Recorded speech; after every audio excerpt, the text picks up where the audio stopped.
Hello and welcome to my channel. Today I am a little bit sad because we are going to be filming the last card in the Rider-Waite-Smith deck. So this is my last video on the symbolism of each card in the Rider-Waite-Smith tarot. If you've just joined me, there is a link down in the description box to the playlist that will take you right through from the full card all the way through the symbolism of the Rider-Waite-Smith tarot, all 78 videos. So today our last card is the King of Pentacles.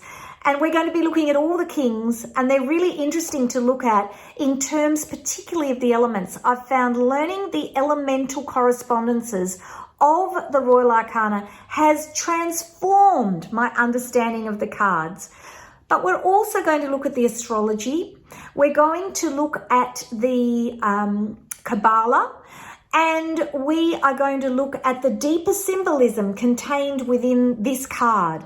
So if you've made it all the way to this last video and you've watched all 78, congratulations. I do hope that it has helped cement some of the deeper symbolism and meaning of the Rider-Waite-Smith tarot, because it is so much more than the images that you see on these cards. So let's spin the camera around and take a deeper dive into the King of Pentacles. My goodness, this is our very last card in this series on tarot symbolism. I can't believe I've made it to the end of the deck, and if you have watched all the videos and followed through with me, then I'm really absolutely delighted that you have followed me all the way through to the end.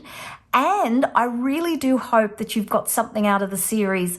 I would love it if you could leave me a comment and let me know if you have watched all the videos and if you've made it all the way to the end.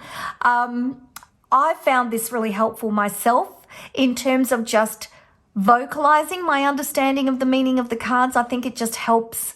It just keeps helping things to stick. I think the more you listen to videos, the more that you talk about the tarot, all of those things, I think are really helpful to help you learn the cards. And every single thing that you think about, I think helps you have a closer connection with the tarot. It helps you connect with your deck.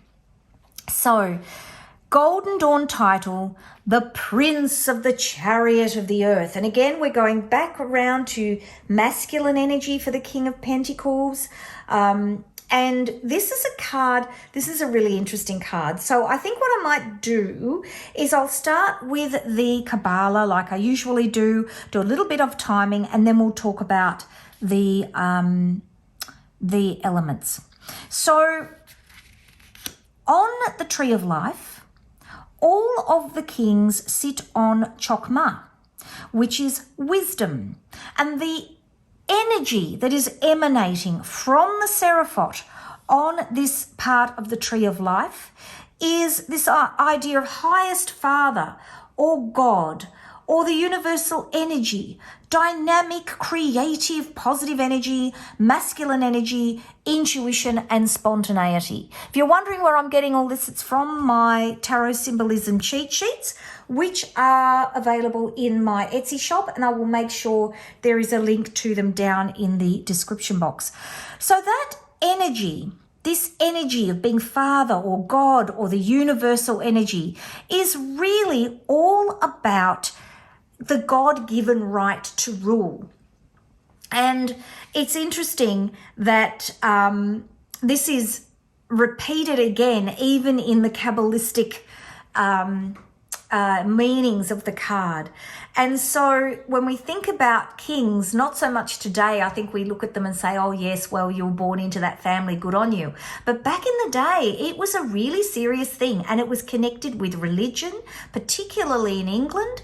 The king or the queen was the head of the church, and it was a big thing to be a king. And I think where the Kabbalah is coming from is actually reminding us or reminding anybody that's in that type of in that type of position that it's not just your position, but it's your responsibility within that position. What is the difference that you're going to make? The Hebrew letter is Yod, being in awe of your place in the universe. The Yod represents God. It's a concept of the infinite, of everything and nothing, Big Bang theory, the universal energy.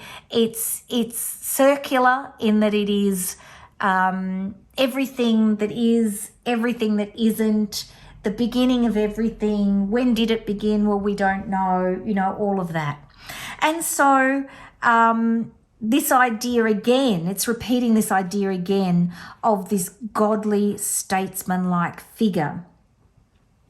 If we look at the astrology, the traditional timing is winter, or if we look on the astrological wheel, oh goodness, I've chucked all my cards down on the floor. Good one, Elizabeth. If we look on the astrological wheel, we can see that the King of Pentacles is ruling from Leo all the way and pulling the card around through to Virgo. And we can get some astrological timing from that. So if we look on my other cheat sheet, and again, these are available in my Etsy shop, I will make sure that there is a link to the to these cheat sheets down in the description box. If you're not sure, just leave me a comment and I will tell you where they are. So King of Pentacles, again, last decan of Leo, first two decans of Virgo, and the dates here are August 12 to September 11, and we can see here last decan of Leo starts on August 12 and the second decan of Virgo finishes on September 11, and that's where our dates come from. So you can see I've offset the boxes here on this sheet. It is literally a flat description of the astrological wheel, which, don't move your hand that way, Elizabeth, it's Widdershins. It's anti-clockwise around the astrological wheel. So we are pulling from Leo through into Virgo with the King of Pentacles. So essentially, as I've explained in the other videos, you can either use traditional timing if you want something nice and quick, or you can use the astrological timing if you want to. And basically that's a way of coming up with a sense of when something will happen. As I've often said, I just don't know what I think about astrological timing. I think if I've got time to think about it, I probably would do dates, especially if I did a written reading. But I think a reading on the fly, I'm probably going to rely more, if it's live, and I don't want to be sort of doing the clunky thing of looking up dates. I think I'm probably going to use more the traditional timing. Let's have a look at the elements of these kings. Let's have a little look. The elements of these kings, we've got fire of fire. So the king, all kings are fire. The element of wands is fire. So fire of fire gives you a fiery king that is impetuous and makes strong decisions. Then you've got fire of water. Water puts out fire. So again, this is a disruption in this card. So you've got a king that might struggle with making decisions given the impact of water on fire. Then you have air of fire. Air feeds fire. So again, you've got a fiery king holding his sword up to make strong decisions. Then here you've got earth of fire. Earth puts out fire. You throw some soil on some fire and it's going to go out. So again, you've got here a big disruption in this king in terms of the energy. And this is where the energy can be a little bit unpredictable, and it's important to have a queen of strong emotion. So if I remind you of the queens that I've got here, I hope, Queen of Pentacles, she'll be here somewhere. Here she is. All right, let's just have a reminder of the Queens. It'll help you. I'm actually going to do a whole video on this. I've just got to work out how to get the cards small enough because I want to actually show you how the whole Royal Arcana sit with the elements and how it's easy to then see the meanings. So if we look at this Queen, Queens are water of fire. So we've got fire of fire with a fiery queen, a fiery king making decisive decisions, and then all queens are water. We've got a watery queen where she might be a little bit unpredictable, a little bit mysterious. She's got her black cat there. So again, we've got the king making the decisive decisions and the queen perhaps not being as strong. Here we've got the king, water of fire. Again, this is a disrupted energy, but it's counterbalanced by the queen, water of water, strongly emotional to balance the king. Here we've got water of air, which is neutral, a lovely clear speaking queen, and we have fire of air, a fiery king. So again, this beautiful neutral queen is a counterbalance to this king, and each queen counterbalances the other king or counterbalances their king in a slightly different way. Some are better at it than others, but you can see that there is definitely a counterbalance. And here you've got fire of earth, so again a disruption in the elements, but you've got here water of earth, a strongly emotional queen to counterbalance this king.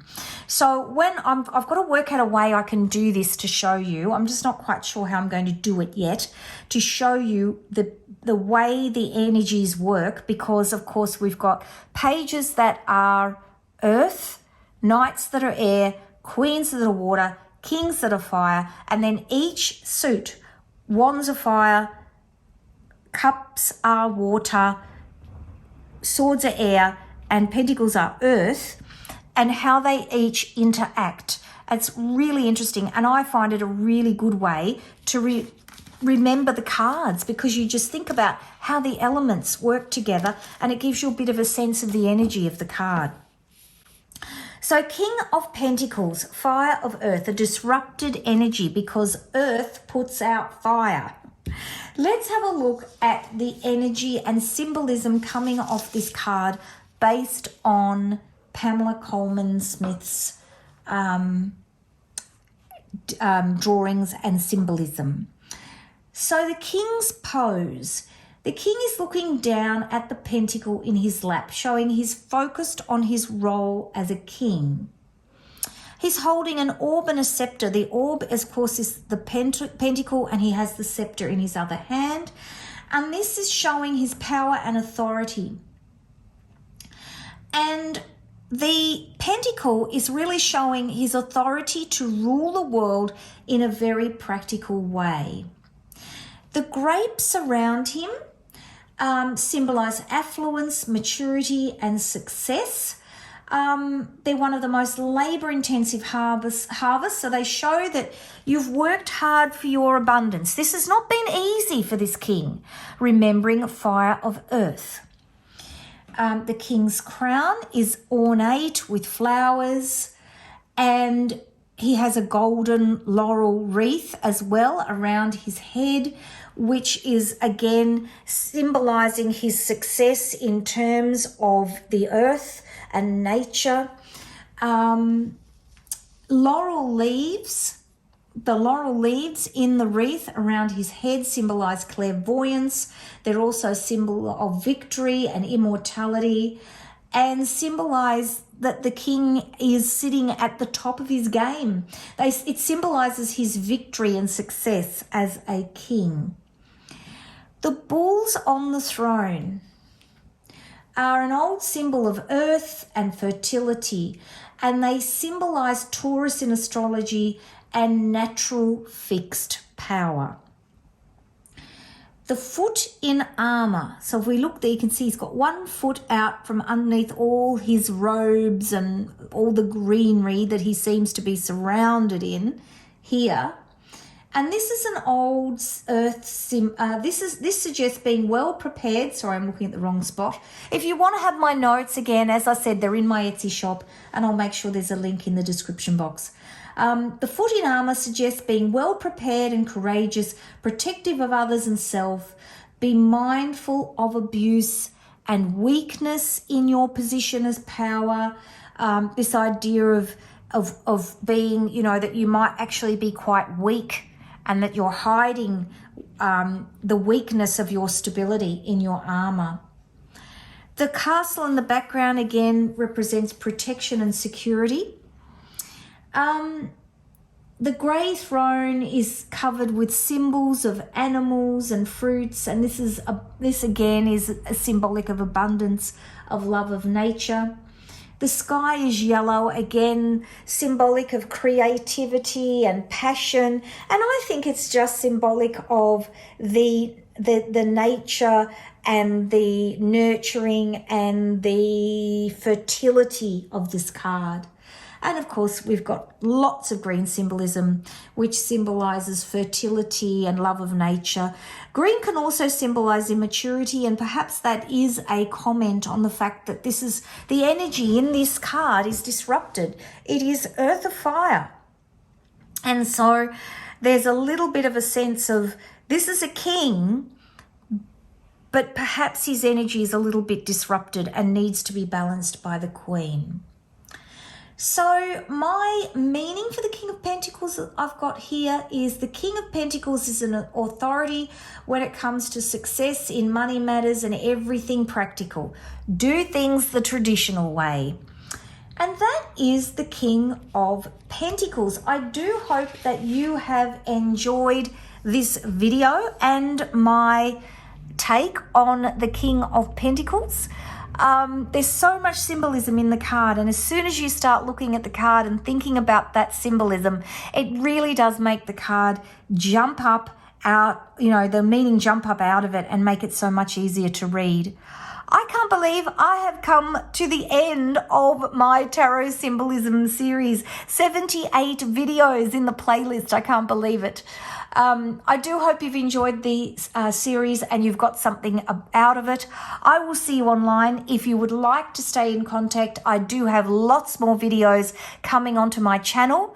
So please go to the channel and like, subscribe, and hit that notifications bell. It really would help me, and I would so appreciate you. And of course, don't forget to join my community, connectwithyourdeck.com/newsletter. I have a wonderful free community where you can pick up lots of freebies, and I've got lots of goodies for you to enjoy in there for free to help you learn the tarot, and some things that are paid for too. So if you would like to be part of my community, connectwithyourdeck.com/newsletter, and I will see you in the next video series that I do, which I suspect will be on tarot for beginners. Take care, everybody. Bye-bye.